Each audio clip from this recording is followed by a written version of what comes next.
Hello guys, this is Jerry speaking. Welcome to Book Reviews, episode 17, and today we'll be doing chapter 16 of Street Gang. So let's read it now. So we got, shall we? So we got. Where are we here? Okay, chapter 16. Okay. Sometimes life is like the movies. Okay, where are we here? Okay, check it off. The list here.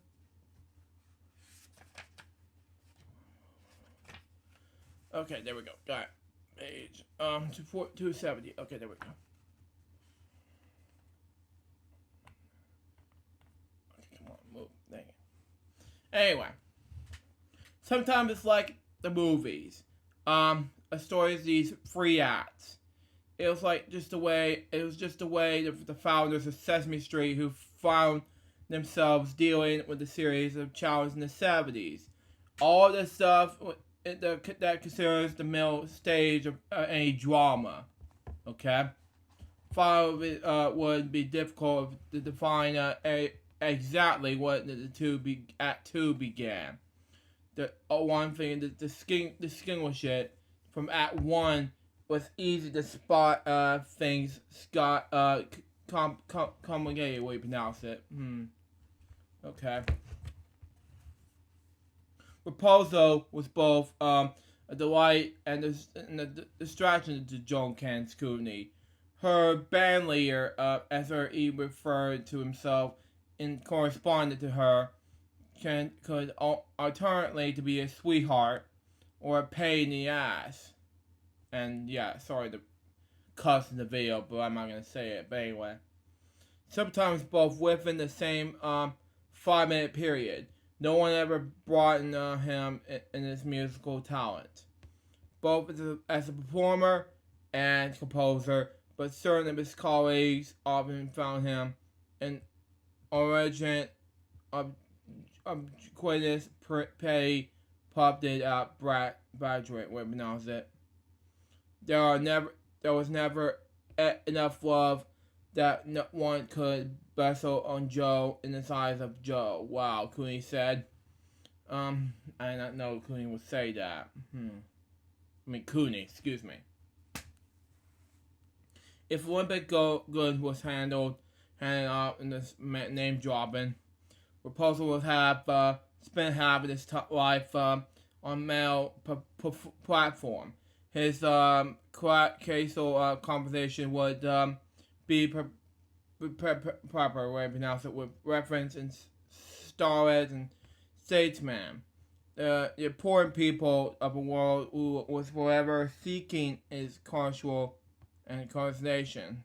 The proposal once approached Chris Cherf with a demilla. I just don't know what to do, he said. I just have a terrible decision to make. What is it, Joe? Chris said. 2 of my best friends are running against each other for president. Jimmy Carter and Ronald Reagan. I just don't know what to do. But your conscience, Curves advised him. Terrell's proposal would accept and his identity to the press. Curve and Cooney accepted it as a gaudy for wrapping it upon given his friendship, unlike some name droppers who give the false impression to they mingled with the Garetto. Proposal did exactly what Barbara Streisand, Frank Sinatra, and Walter Cronkite. Joe was the first man to kiss me on the cheek, we called Cronkite. Wow. Took even a strong stomach for show business success to tolerate Raposo in this words. And corroborate evidence, he was all first person singular a self-valid self aggrandized would pronounce it. He must excuse me. his most great selfish acts. Um, um, um, Emigrant made with their way upstream to Cooney's death, and she would have to soothe the wounded. Proposal clashed with A1, who dated Cornish upon its perceived turf. Chief among its targets was Jess Moss, a cabin kangaroo veteran who succeeded Joe Stone as the head writer. Damon script writing.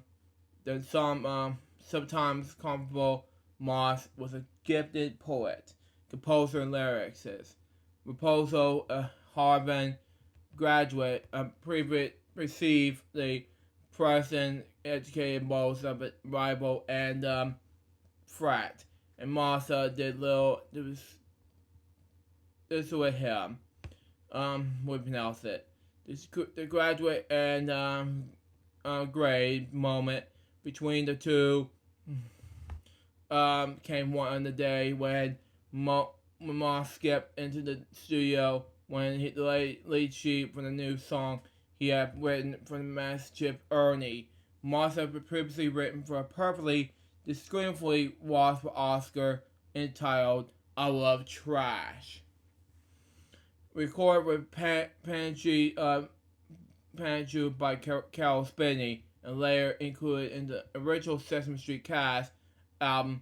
Raposo and Moss famously feuded over who would get the most songs featured in that album. Moss's new tune, a little ditty entitled Rubber Ducky, gave Ernie the opportunity to sing the praises of his main squeeze, a yellow bath toy that often accomplished him on dry land. Wow. Left behind by Moss in the music room for Raposo to orchestrate and score, with Goonies Bandleader finally got around to giving in a run through on the piano. When he was done, Raposo reached for the pencil and said music coordinator and house band drummer David Elpson scribbled something on the music. And handed off to the parts unknown. Opson picked up the combination to see that his boss was written ho hum across the top of the lead sheet. Okay, it was exactly nasty. He said there was some style in the insult. A certain classness.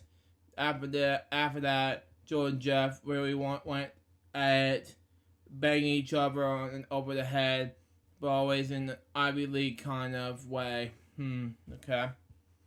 Proposal Fairy search with the envy when Rubber Ducky, sung by Jim Henson in the 1920s, voodoo the new style of Roddy's Valley's rocker to number 11 on the Billboard Top 40 charts in 1971. He went nuts. Eppin said, "Wow, the success of that song not only boosted most of Moss's bank account, but his standing as a songwriter. Wow." He went on to write a small library of songs for Sesame Street, including the Everett Gem, "I Don't Want to Live on the Moon," Moss's lyrics, and his later books and the children's rhyme beautifully reflected the intimate life of children. Composers could swell but too often its work was dashed out of the backs of envelopes while a taxi was delivering him to the studio. Some of Raposo's lyrics had a hollow ring, which were rarely case of with Moss's. there was money to be made in songwriting, and Moss wasn't the only. Next page. Contributor to the show, who cashed in such opportunities. Among the others were scriptwriters Johnny Guest and Norman Stiles. And multitasking Chris Cherf, who's still more than anyone, with the obvious exception of Jim Henson. Raposo got rich from Sesame Street, but like Henson, he always seemed to be finding a way to rub it in. One day he, after receiving notification by mail of song royalties totaling $5,000, Raposo marched arrived at the Children's Social Workshop offices, waving the check for all to see. A scene that made Epson bury his face in his hands. Raposo was a fortunate beneficiary in this early strategic decision regarding the music rights to Sesame Street's college, what pronounce it, because Cooney said and her advertisers wanted to interest the top composers with lyrics was right for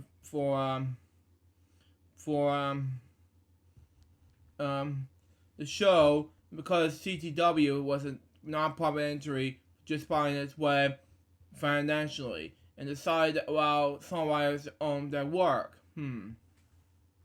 Part of Sesame Street No Kids songs done the television ever realized much as in the way of royalties, explained Children's Television Workshop Public Relations Vice President Bob Hatch. So the producer spot, heck, if it's a will made Josh and Mo, Jeff and Moss, Joe and Jeff and Joe, whatever you call it, well, the higher, let's let them have it. And they would do well. But the workshop got live ink, and a lot of mileage from the airplay of songs like Rubber Ducky. It helped sustain the level of public interest in the show. There's not exactly nothing. Raposo's best regarded song for Sesame Street having air garage around it. We pronounce it is I word, but anyway. As much we know, it's beginning with Joan Stone approached Raposo with a request. We had a song with the frog, he said, as he had many times with many songwriters and many songs. Stone and Raposo, walk Raposo proved the conversation go with the combination of many lyric suggestions. Only Stone and Raposo were in the room where the culminative song for Kermit and was mapped out. But members were Stone, family, and others close to him have insisted that it was Prometheus a proposal with the claim that he's alone with right being green. Okay? Now, LHBM's already been green for 13 and a half years. That's just me. The sheet paper, the music, have always inductive, they have words of music by Joe Raposo, and thus there's royalties generated by the song had always belonged to him.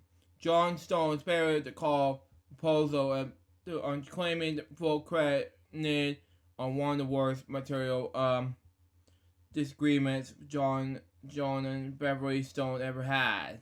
I do not know there was that being green is the worst song. That's stupid, stupid idea, Raposo's second wife, the New York television personality Pat Collins, said was rewrote the melody in the furry running upstairs after dinner to came out for loft to our third floor loft, I think he wrote the lyrics back in the week's TV guide. And I'm not going to sing it, but I'm just going to say it this time. It's not easy to be green. Having to spend each day with color of leaves. What I think it could be nicer being red or yellow gold, something much more colorful like that. Okay. Um, it's not easy to be green. It seems you have been so many overalls, upper nearing things. Uh, and people will try to pass you over, and because you not spending those flashing sparkles on the swart or stars in the sky. But green's the color of springs, and green can be cool and furry like, and green can be big like a mountain, ocean, and important like a mountain or tall like a tree. When green is always there to be, it could make you wonder why. But why wonder? Why wonder? I'm green. It can be do fine. It's beautiful, and I think it's what I like to be. I felt worried about Kermit's sadness, being green. So that's just me. But anyway, Raposo quickly arranged the song from the Sesame Street House Band, and Jim Henson sang it in the wee hours of the recording session. Epson said that Henson very first take was whatever you pronounce it, magnificent. But that is audio engineers error ruined the actual for the track. Jim did blank. Really? Epson said he just sang it and sang it until we have it take that come close to the original. But I'm telling you, as someone who heard it, the first take was the keeper. Carmen's masterly performance, a song of socially inspiring array of interpretations. Some heard and as a compilation of racial difference. Some heard as a plea of the warrants of difference, and a little bit about the same. It was taking a civil rights song, but it wasn't that, said Cooney. It was meant to be about black people. Seriously? Makes no sense to me. It was meant to be about people who are different in more ways than just race. Yeah. You see, being blue doesn't make any sense. See, being green is all LGBM, and then Kermit has been green ever since the Sesame Street has been started. So there you go. Pat Collins, who would have known better than everyone, said the song that was similar enough about being comfortable in your own skin, being comfortable with who you are. There was a lot of thumb sucking involved. Wow. Joe just went off and wrote it. But over time, it was a case with many good songs and poems. People identify with it on different levels. Ray Charles once told Joe he was half wish he could have written Being Green, became it spoken in his experience. Charles made Being Green part of his importance. Wow. Okay. While Collins is dismissed, no notions of the song was bogful. An agent was to explain to what felt like it's a poor kid of Marnus means from Fall River, Massachusetts. She said the number of his Sesame Street songs, the song sing on simple, somebody come and play, came straight to Raposo's childhood experience. Next page. Anyway, it goes like this, okay? I'm not gonna sing it, but that's just me. Again, okay. Somebody come and play. Somebody come and play today. Somebody come and smiles and singing songs. It won't take long. Excuse me. Somebody come and play today. Somebody come with me and see the pressure in the wind. Somebody come before it gets too late and to begin. Okay. Somebody come and play. Somebody come and play today. Somebody come and be my friend. Somebody and watch the sun until it rains again. Somebody come and play today. Yeah, that was the lyrics of the song where it came to my mind. I didn't know the song about the one time I sang that song when the dogs flew away. That's where I sang that song. Yeah, that's just me. But anyway, Joe was the only child and was never had enough playmates. Cohen said, for the first 6 years in school, nearly all of his classmates were orphans. His parents were sent him to the neighborhood cooperative school, which was right across the street from his house. The father was a good school, but it was a primarily church school for kids without parents.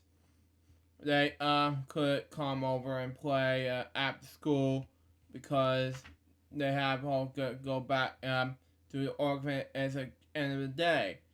His parents were only too happy about that because it meant Joe would spend more time studying piano in the afternoon. His mother, the former Mary Bergerine, nailed shut the window in the practice room so that he wouldn't open the window and go out and try to play baseball. While the other neighborhood kids, she and her husband, Joseph Di Raposo, saw a child was gifted and they were correct. They were correct. So I see somebody come and play, not a song regard our self-pity, said Cohen's, but a song is about only child looking to toss the ball around the ball before the sun goes down. It's about begging for pals to hang out with, kind of saying if this day goes by, maybe we won't have another quite like it. One Saturday, out of the blue, Jim Henson called Joan Cooney at home, clearly against the insulting, almost broken-hearted. Henson said, "You have ruined my life," and I felt worried for Henson at this point.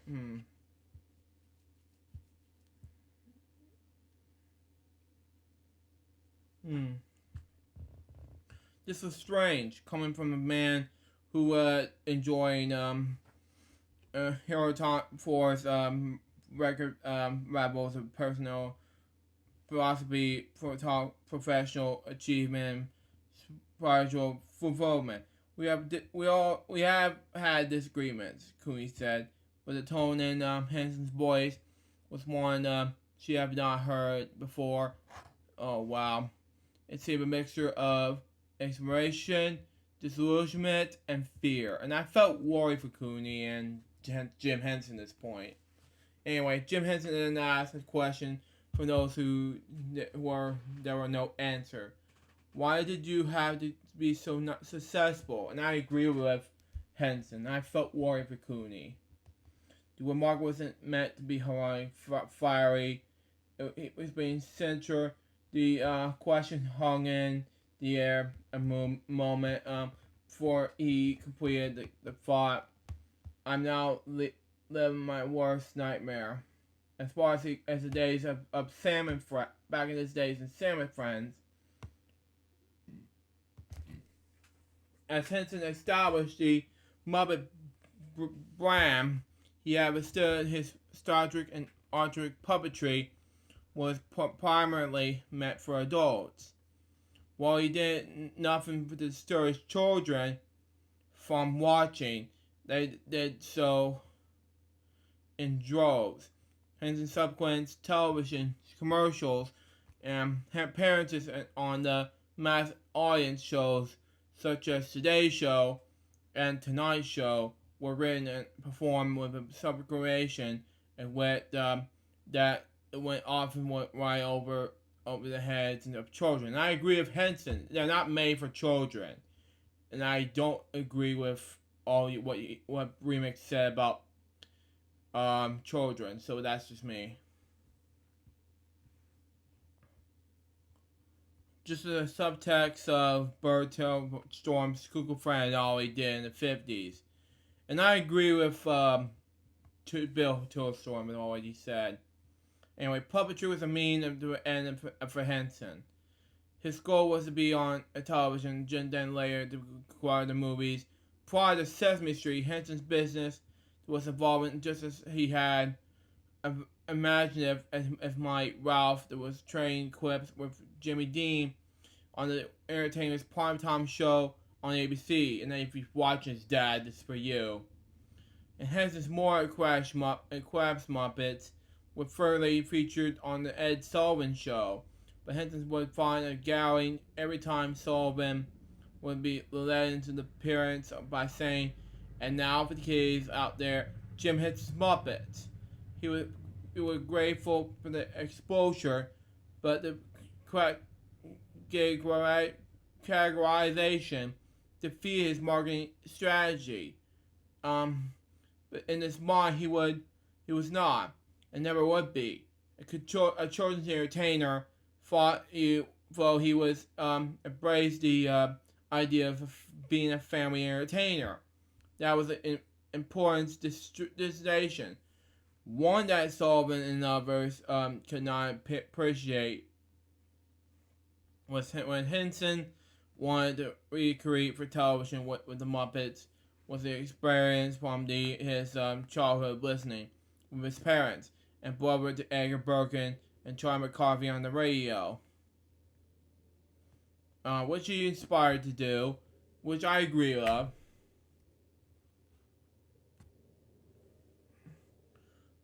Henson's advantage and the insight was a lot of others.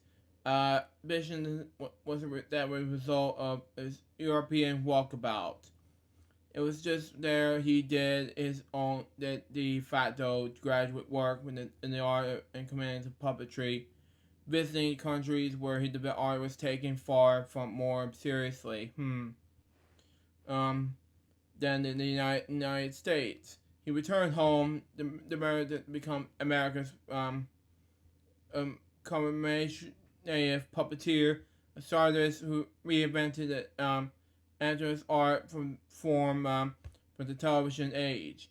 He would be Bird Storm and then some, discarding the mock personation stage in the puppet theater, and for a more direct presentation for the home. He would then, to the best of the ability, into daytime television, seeking after dark opportunities wherever or however possible. Next page. But then came the entrance with Joan Cooney to join in the noble cause of educational television. Its appeal wasn't indecisible, to incompatible. Denying the less fortunate. Henson, Sir Bourbon, what you pronounce it, Khmer, in hippies, clothing, poured bountiful energy into Sesame Street for its first few years, before backing away slightly to allow his company to manage the day-to-day dealings with production of the show. By 1972, after the initial shower of escalades, there were times with his involvement with the shows began to feel like a trap. Having worked so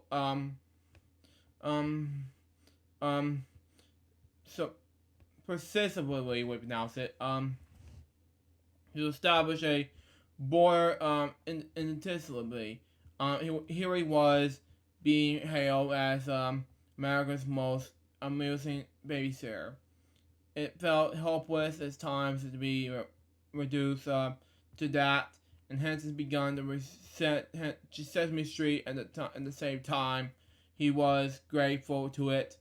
By 1972, revenues was just began to flow in from the Sesame Street's licensed products.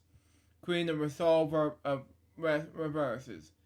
That cash enabled Henson's associates to grow from the boutique operations into the bona fide enterprise. Wow. Still, there was days when Henson felt he had sold his soul, and I felt worried.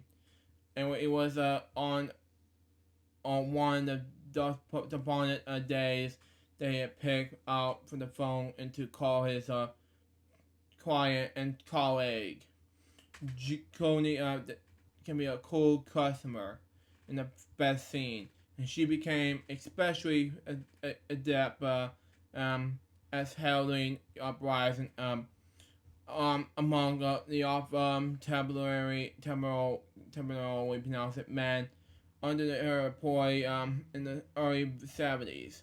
They all smothered their egos for the first year and a half before Sesame Street debuted, and then all hell broke loose. She said, Joan had emerged black magic and force and a personality, said David Brett.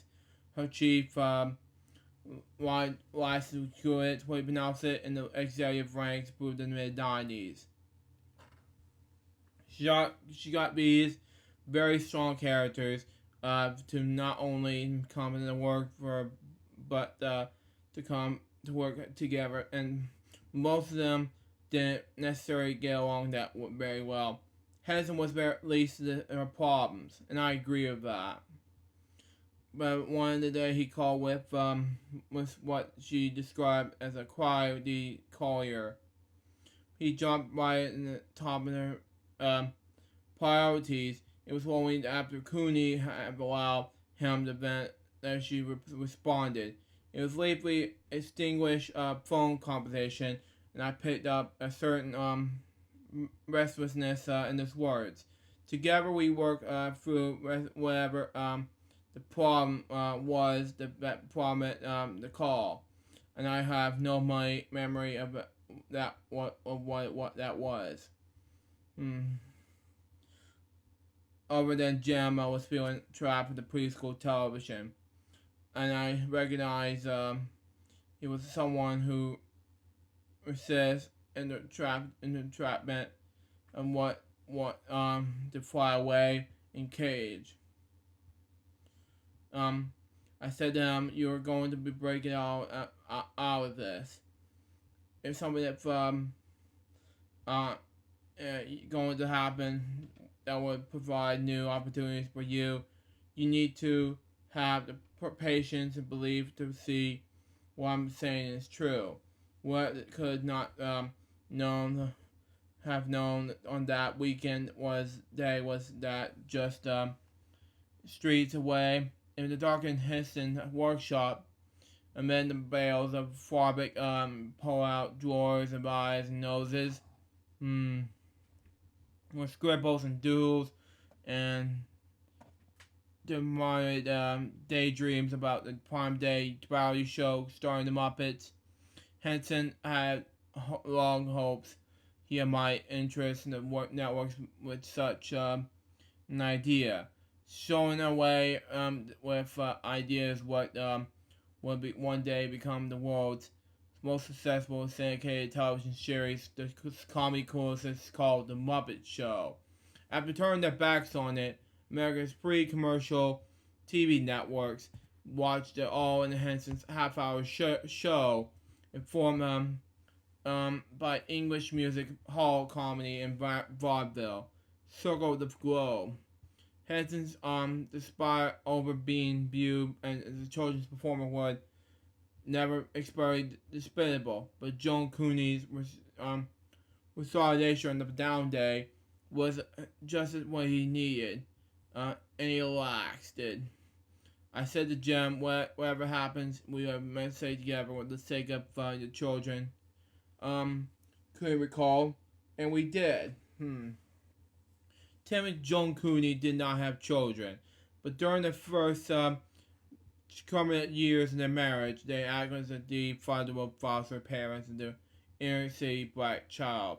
In 1970, Tim was working for Flat Back, a civil rights organization that helped blacks in finding work in New York's multi-million dollar concentration industry. Um, the group's storefront headquarters was situated in the typical block in Harlem, a mix of apartments, houses, churches, hair salons, corner bars, and the kind of neighborhood shop that features Kenny Conger stacks of daily newspapers and, in some cases, back room to bet on the numbers. Next door, the flight back was such an important room operated by an enterprising black woman. Wow. Operator Tim stopped by for a paper. He would see the woman's adorable 6-year-old grandchild, um, Quashi Raymond Gilbert. To everyone but his grandmother, he was known as Raymond.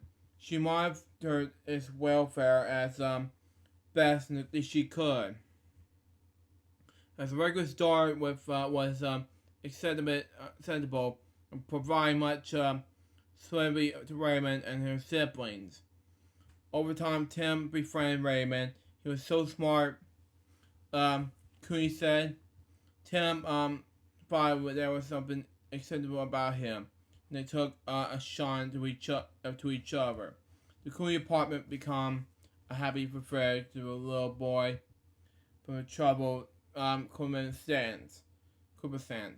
When it came to Dwight, Raymond was often a challenge. Trouble seemed to follow him. The Cooney started taking him on trips on their weekend home in West Haven Beach.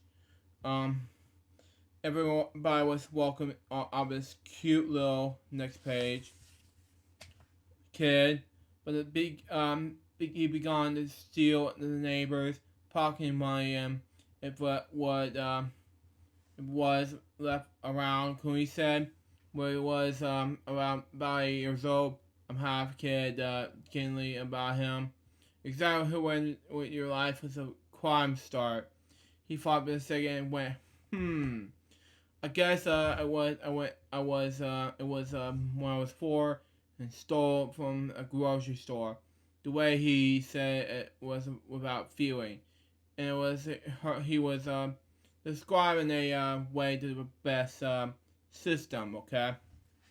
Raymond cried easily that he got caught or he scold him. But otherwise, I found him completely effectless. Cooney said, I found this consentless side of Raymond. The Coonies helped Raymond would become more responsible and enabling. It was typical of Tim and me in the life of other laboratories in the 1970s. That was why we might make a difference.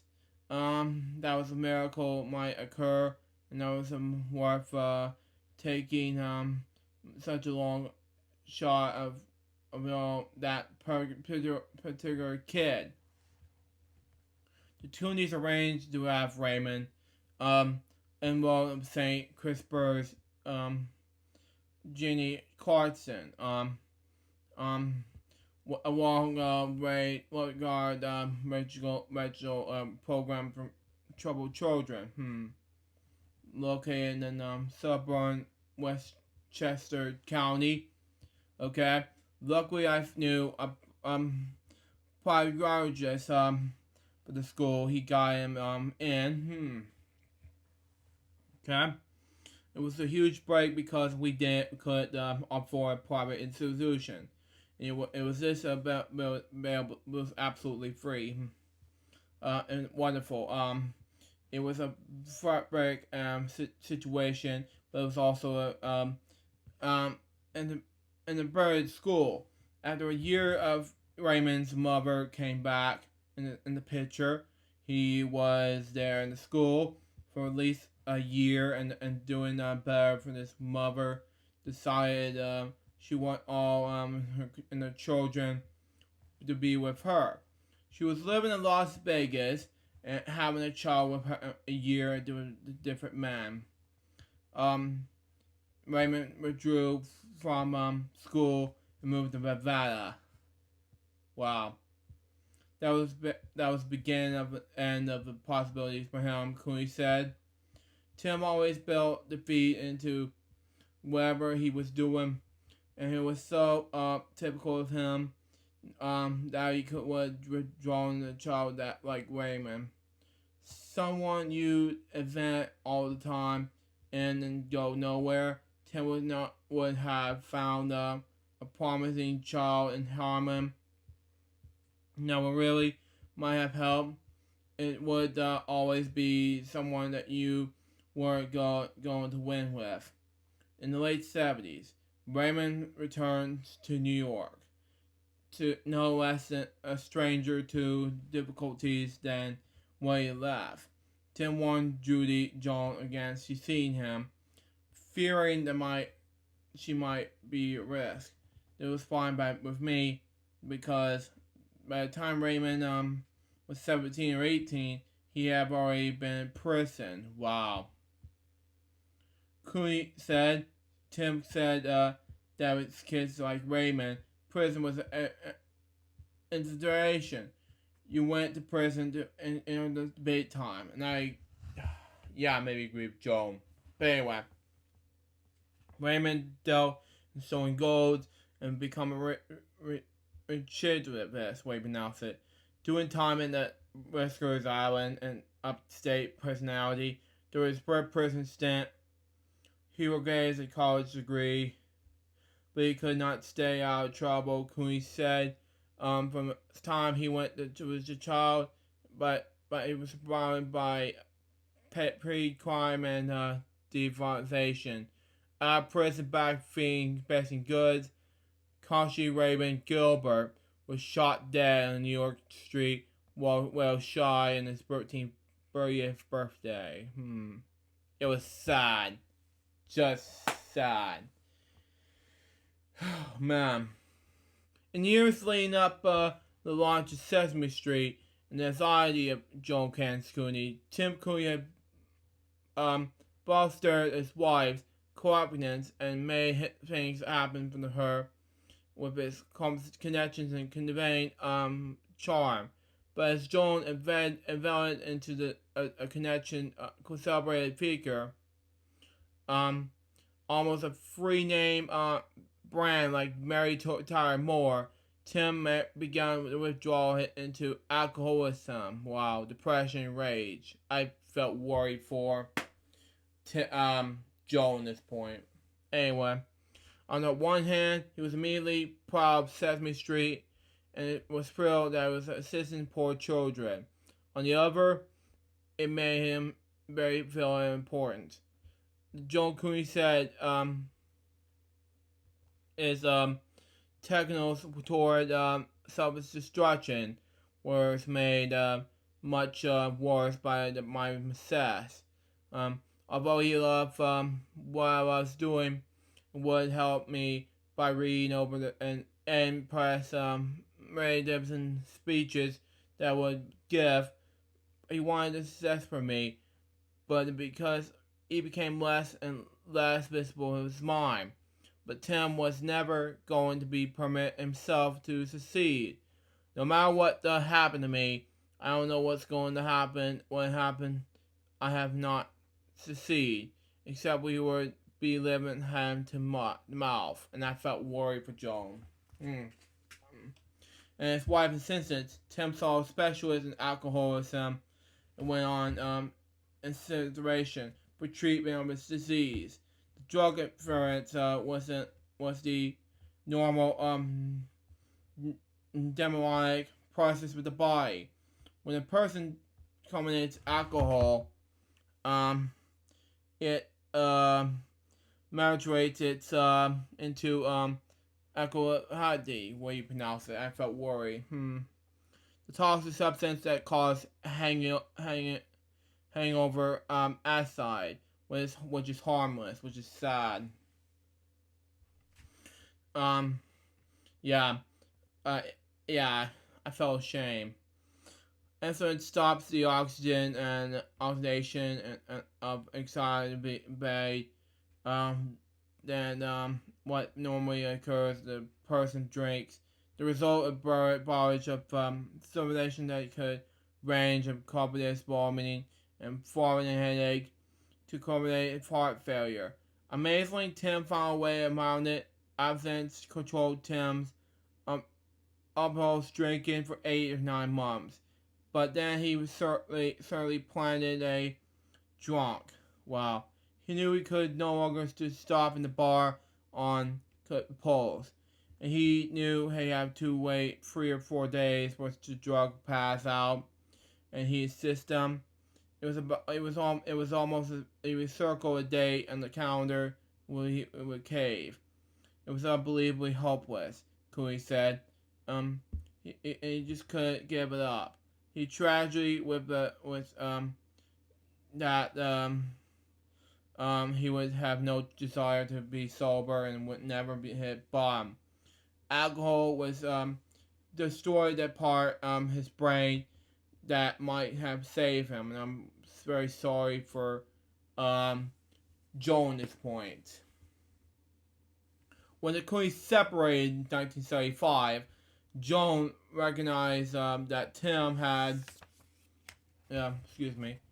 no visible means of support, and trusted her lawyers to draw up an agreement that would provide food, shelter, and transportation for a man who hadn't held a paid position in years. I don't know what happened. Had I not supported him, Cooley said, I guess he wouldn't end up in the homeless shelter. I did what I'm going to do. All I wanted is a peaceful end to marriage. And I knew what was possible if I didn't sign a document saying I'd support him for the rest of his life. And in fact, that document provided a weekend house for him. I signed a car in the garage over to him. I was borrowing $5,000 a month on the bank loan to live. Every night I was doing the errand to offer Merrick of how I can get through to the next month. But I was happy to get him whatever he wanted. He was kicked out in his apartment house at one point, and then just quickly paid the landlord for the damage he claimed had been done. And I felt worried for Joe at this point. I found a broker, got a new apartment, and moved him fast. I didn't want that to the public, to be public. I didn't want it to be papers that he'd been picked up in the streets as a homeless person, as it would have been newsworthy because he was a former city figure and my husband. Could we hope for the respite? Yeah, it was sad. Yeah, could we hope for the respite of the demands in personal life, but the long for peace never came. In August '85, 9 months after the separating for Tim, she sported a tiny pulsing bed on the left side of her chest, above the breeze. Wow, the hump was up my muscle, just a twitching little thing that was less than a cosmet, but I could see the mirror.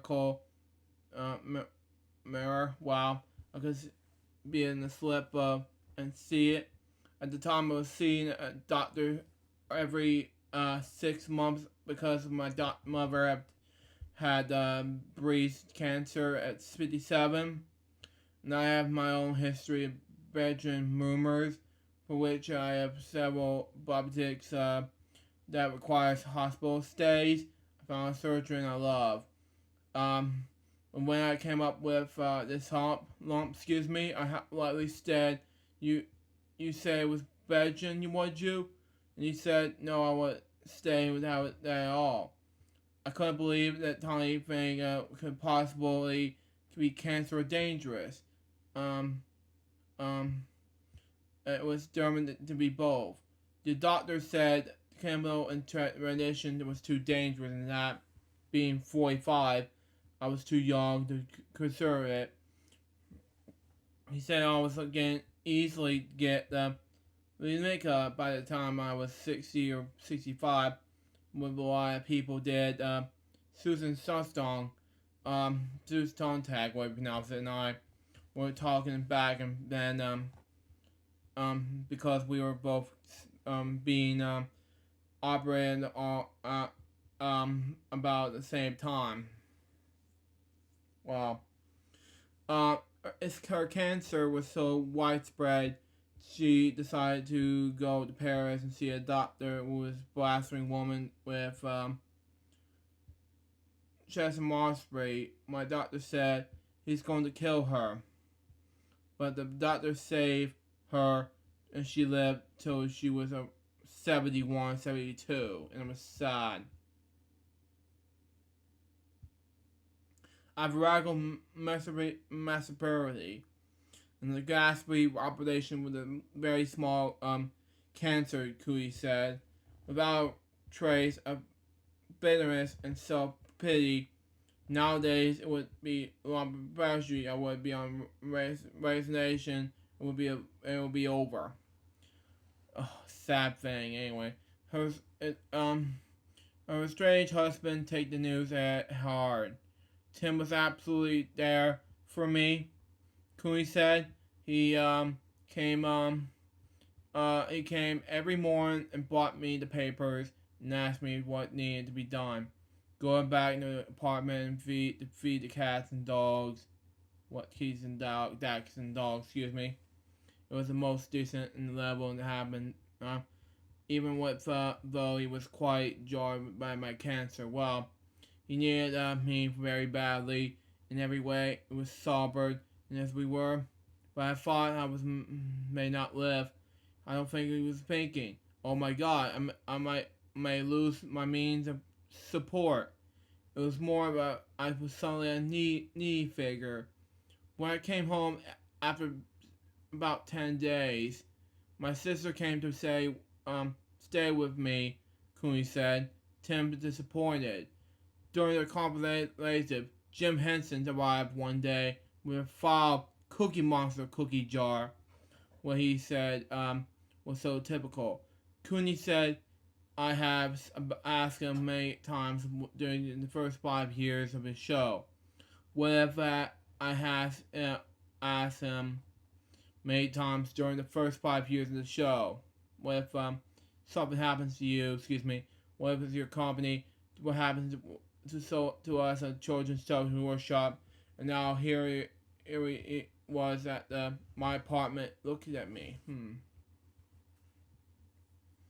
You asked me what will happen, and then you're going to do this. Henson said with a slight smile. What happened?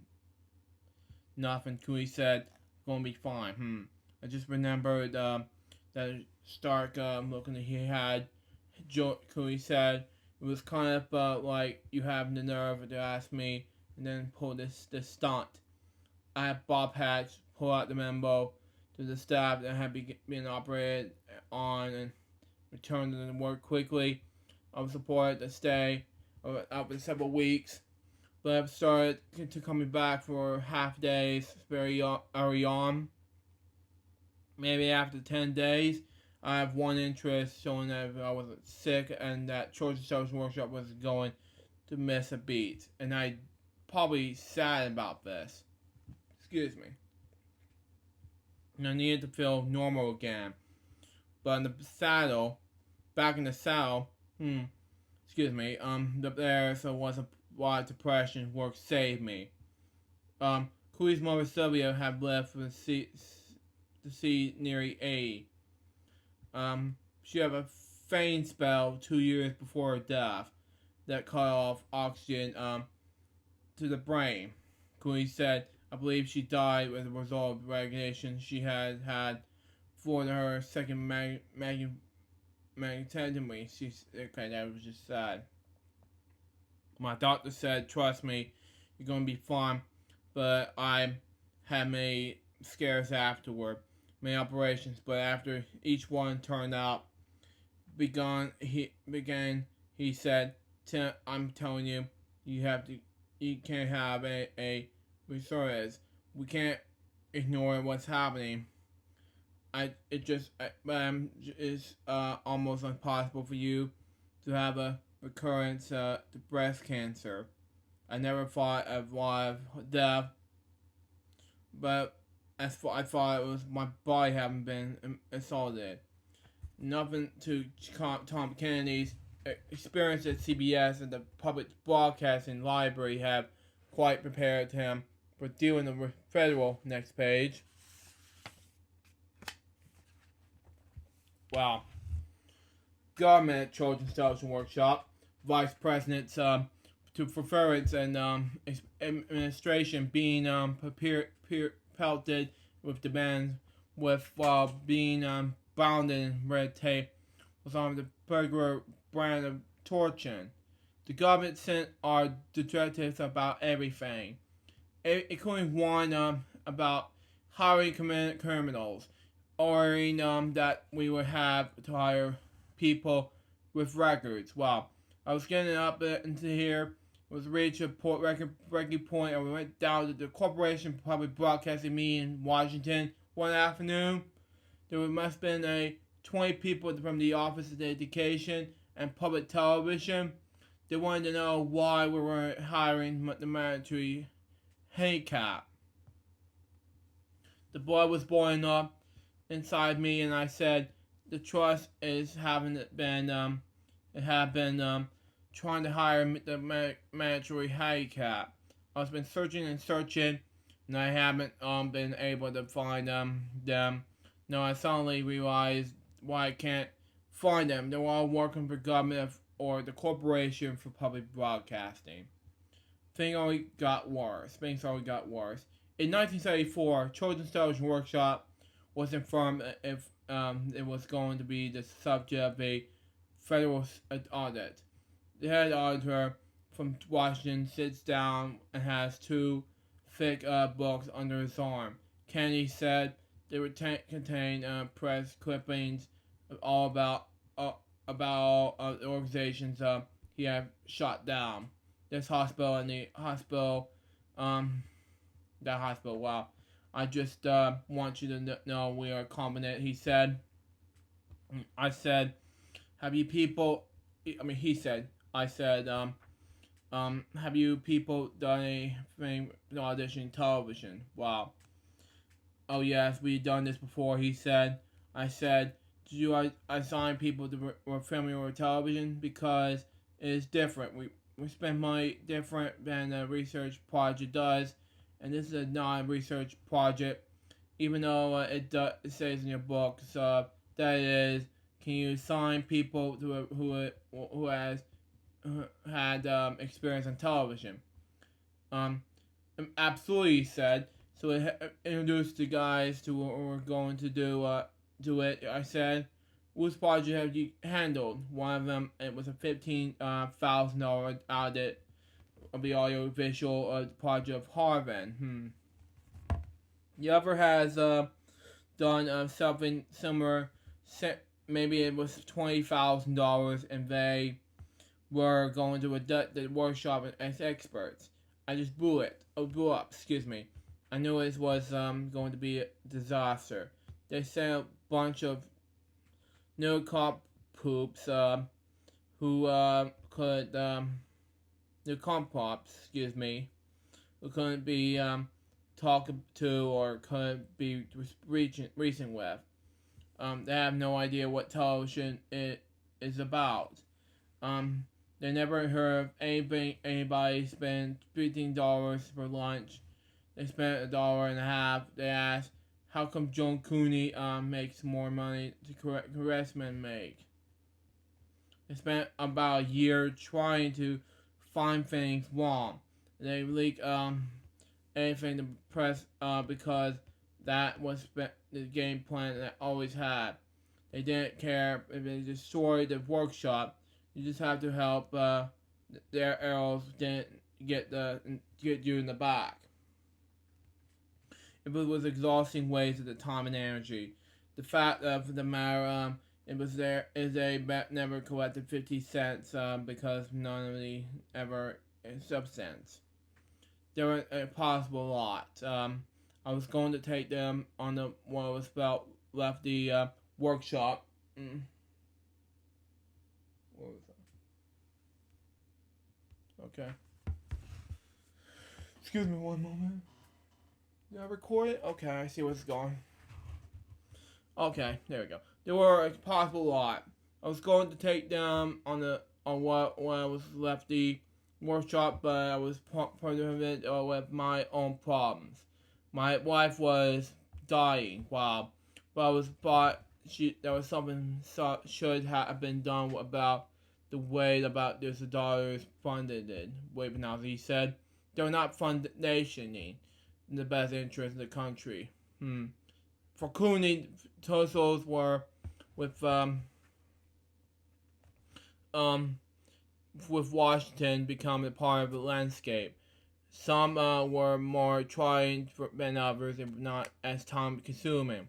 In 1978, Congressman Lawrence H. Fountain of North Carolina had an aide who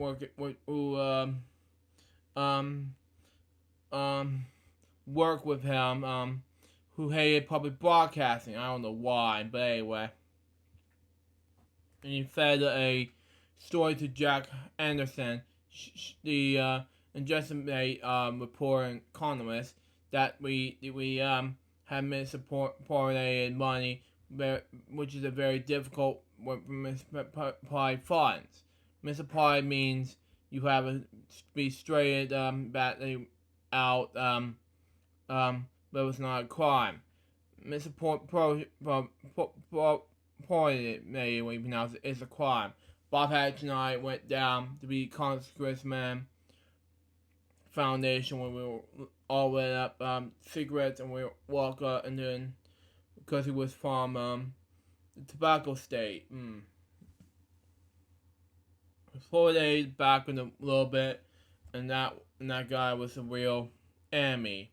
That we heard the National Enquirer. It was had a report on it. Who were talking to everyone. I knew exactly what was going to be a big story in the supermarket. They would say, if Big Bird's a thief, you have to read through the whole story to find out no, he's not. And I agree with that. Queen understandably was very worried, and perhaps fortunately. She wore his anxiety on her sleeve.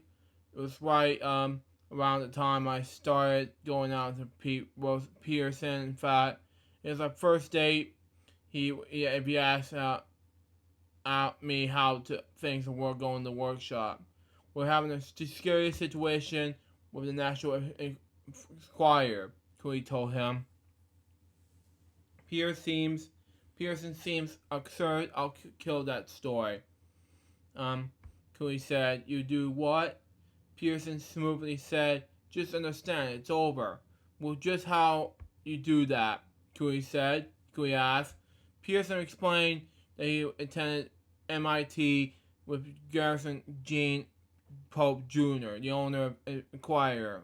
We're all very close, old friends, and I am trustee of his estate, and I call and tell him to kill this story.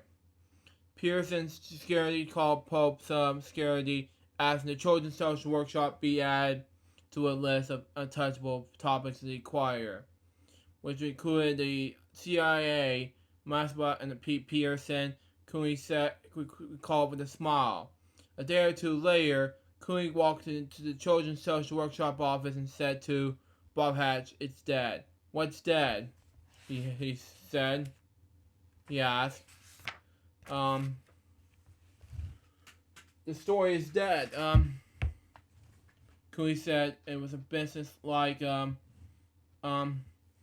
a way she could master. It was, as she recalled, um um great moment.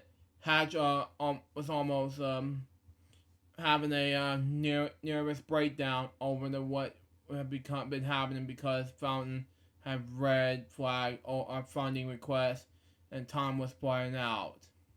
A children's social workshop lawyer with ties to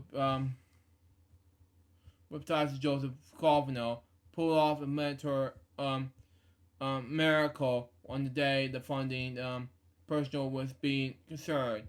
With time slipping away, the Capitol agreed to freeze the clock at midnight. Wow.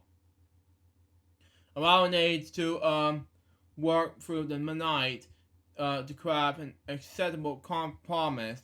What they said after the dust settled was, okay, we'll give you the grant, but you will have to undergo an a debt, Cooley recalled.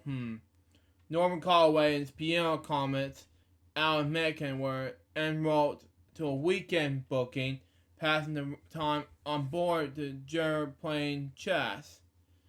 I'm pawn the king 4, Calloway said, sliding his piece along with the service of the Travis Fed's board.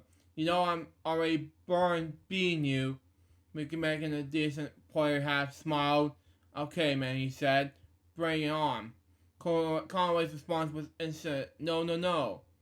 You don't understand. I see every move ahead of me, he said. I'm going to beat you. Mako thought it was beyond boastful that everyone would make such a pronouncement. Everybody is after only one move. You're gonna make moves after and want to beat me. Megan said, I may have the good answers for these moves. But Cutaway growing in granite would not be heat any of it. Wow. Hear any of it. Wow, excuse me. I have already beaten you. He turned his body toward the cabin window and studying the sky. Wow. The first signs of that Cooney was becoming aggressively discovery and hustle came in the moments of like this, with a cheerful mood what would darken over the person's conscience of some sort. He would need to be the right about some just a little insightful fact. Megan said, if you disagree with him, it would become a violent argument. Yeah, I felt worried for the Callaway. I suppose an Andrews would realize he wasn't joking and would back off. His colleagues never felt terribly in danger, but began to suspect that he was unbalanced. Once while riding around with Metcalf, and the drummer and bass player, who's eventually joined them on the Bros for children's shows, the subset turned to Mozart and the composite parodies. Yeah, Mozart's so lame. But anyway, who's the most forward-thinking composer. We were merely talking to pass the time, Megan said. But then Norton started screaming and cursing, becoming completely unglued, because his opinion was not shared by everyone else in the car. The others would try to laugh it off. It was some sort of joke and was gone over the top. Wow. And I sensed that it was not a joke, and on top of that topic was needed to change. Megan recalled that Norton would bounce back and extremely fast because he was operating efficiently, was frankly another efficiently. In those days, Alan Macklin was just began to make his way as a songwriter. Filling diamonds that came his way from Sesame Street. It was fabric money, but it was still had put some put percentage up to it. Malkin said it was on the air, and I was getting some royalties. Both Malkin and Callaway were managed by Scott Cat, what I pronounce it. Whose idea was to pair the two for open-ended series for weekend appearances. Norman needed something to play for him and with him, Megan said. It was an extremely portable thing. Norman sang and I played the piano.